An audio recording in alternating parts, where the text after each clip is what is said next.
see you, sir. Let me ask you quickly about what Mike Pence just said on the Today Show. He said that within a matter of hours, the Trump campaign will provide evidence that shows the accusers of the last few days of Donald Trump have fabricated their stories. Do you have any more insight into what that evidence may be?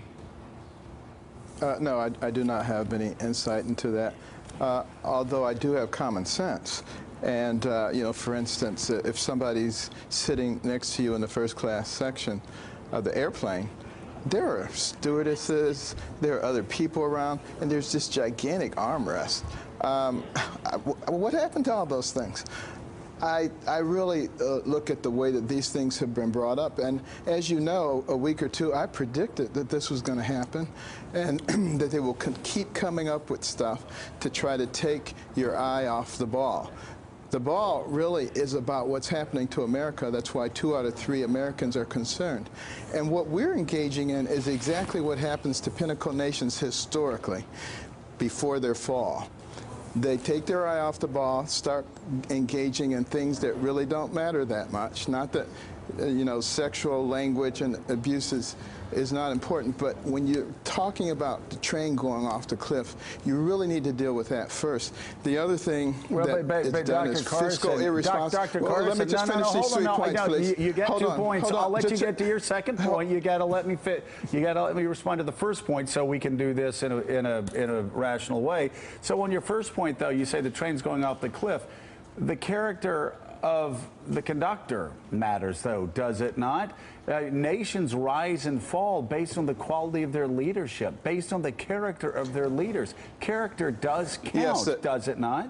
Yes, yes, and the conductor needs to make a decision. If there's a fight going on in the coach car and the train's going off the cliff, which one is he going to do? That's a good conductor. The second point is fiscal responsibility.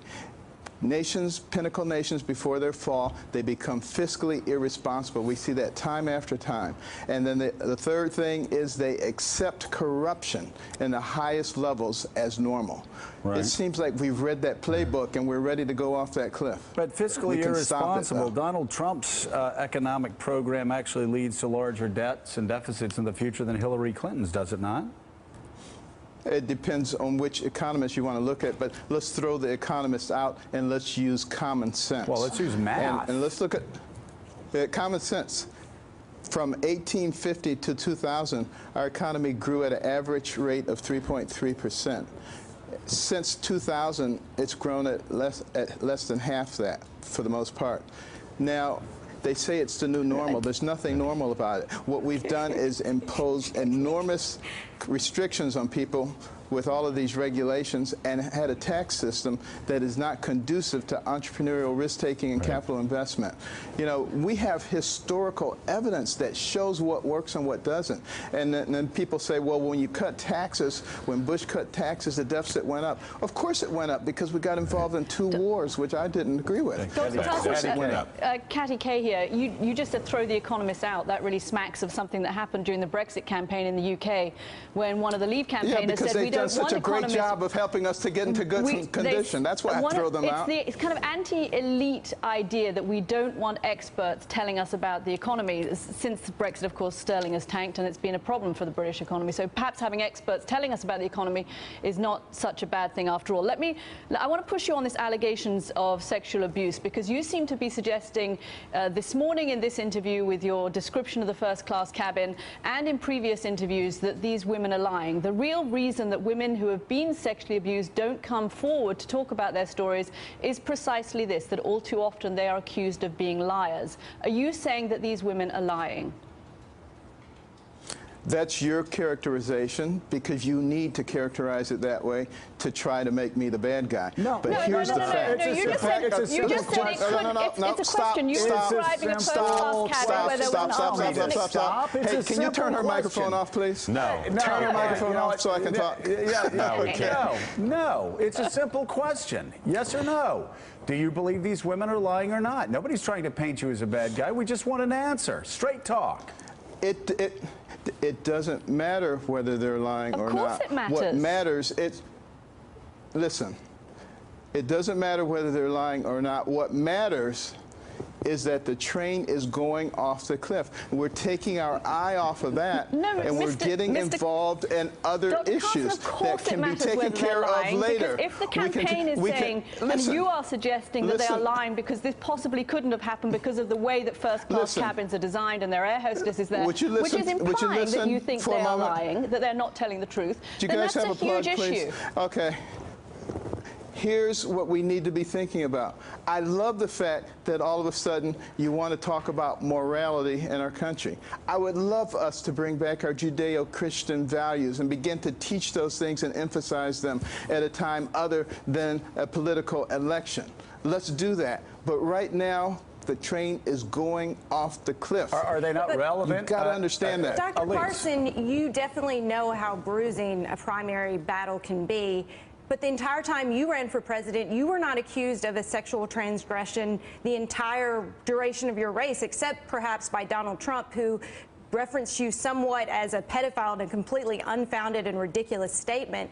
What does it say that there are 1, 2, 3, 4 multiple accusations about Donald Trump, and you didn't have a single accusation like that against you?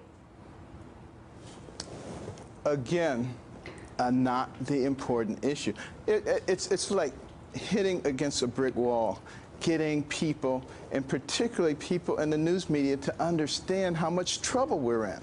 Look at what's happening to the future of our children. We got a almost $20 trillion national debt, a fiscal gap of $200 trillion. Carson, 50% of the electorate are women. You think about what's happening with our borders. You think what's happening with our jobs. You think about what's happening with education. You look at all the division that's going on in our country. A house divided against itself cannot stand. It's like you need to shake people and say, look, you folks, said something we've got to was deal with fascinating. this. These are not Republican or Democrat issues. This is America we're talking about. You wanted to Get talk it through your thick skulls. Yeah, my fold's not really that thick. I think Judeo-Christian values should apply not only when we're not in the midst of a campaign, but I think it should apply in a campaign. You said, let's just push the Judeo-Christian ethics to the side during the middle of the campaign. Let's talk about it later. Shouldn't they apply right now as much as usual, as much as at any time? Why is it that you people in the media like to take something that someone said and then try to recharacterize it as something else so that you can then come back and say, this is what he said? Why not just listen to what I'm telling you? I am listening to what you're telling me, and you can go back, and the great thing is we have transcripts and we have tapes, and you said we shouldn't focus on Judeo-Christian values right now. It's on the transcript, it's on the tape. Do you think Judeo-Christian values apply during campaigns or only after campaigns?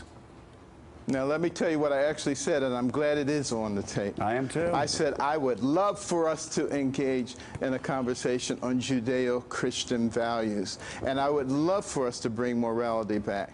And we need to do it at times other than a political campaign. But we're not doing that. Right now, what we need to do is concentrate on the reason that 2 out of 3 Americans feel that our country is on the wrong track. In the media, the reason that you are protected by our Constitution is because you're supposed to be objective and on the side of the people and helping them. When you take sides, it is absolutely distorting to the original What side have I intention. taken, Dr. Carson? I'm just curious, because I'll tell you what, Hillary Clinton people think I'm on Trump's side, and Trump people think I'm on Hillary Clinton's side. I'm so confused. I don't know what side I'm on. Let me ask you a question. Do you believe that your network is unbiased? I don't believe any network is unbiased. All right, then you have just confirmed what I said. You need to be working toward that goal. No, I haven't. Don't just capitulate to the fact. Don't just capitulate to it. There aren't robots running any network. I mean, there is a point of view at Fox. There's a point of view at CNN. There's a point of view at MSNBC, with the New York Times, with the Wall Street Journal. I mean, and I'm smart enough to read all of those and filter through it. I'm sure you are too, right? Well, how about you become the champion for the people and start trying I am the champion for the people, objective. sir. I am, and that's why we let Democrats and Republicans come on, and we consider this to be a safe zone, and we don't let people talk in talking points. Work on your colleagues then, please. My colleagues can take care of themselves, but Dr. Carson, we thank you for being with us,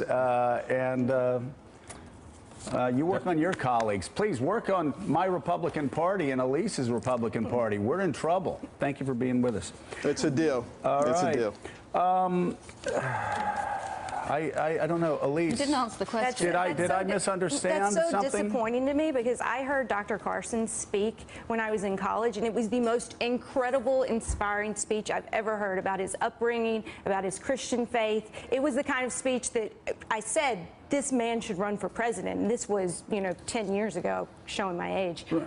I don't know who that man is, the Christian man who does have beliefs, and now he's trying to give these vague talking points about the train running off the cliff and trying to ignore these issues of morality that are so central to the character that we want our president to have. So central. If character the question every woman is asking. Yes. Willie,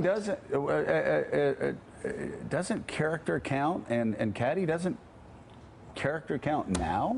Of course it counts. More than ever? More than ever. If you talk about Judeo-Christian values in government, you don't put them aside now, right? No. I don't understand how. The question we asked was a very about, simple question. It was a totally non-biased question. Does he think the women are lying? Think the women are lying? Yes or no? Right. He also said in the Fox and Friends interview yesterday that the guarantee from the New York Times to these women was, we'll give you fame. This is so the idea that sexual assault accusers come forward to become famous is so not just preposterous but offensive as to be I don't want to dismiss the campaign, but I just think, to Elise's point, Dr. Carson knows better. Yes. Yeah. And as you say, Elise, as a man who was accused of being a pedophile, like a pedophile, in the primary campaign, I'm doubly surprised. It just flabbergasts me. I don't see how he can get up and do that. No. I really don't. All right, Morning Joe. We'll be back in a moment, and I guarantee you no colleagues, Willie, will be worked on. I think you're just we'll keep our microphones open. Thanks. Yeah. All right. Hey there, I'm Chris Hayes from MSNBC. Thanks for watching MSNBC on YouTube. If you want to keep up to date with the videos we're putting out, you can click subscribe just below me, or click over on this list to see lots of other great videos.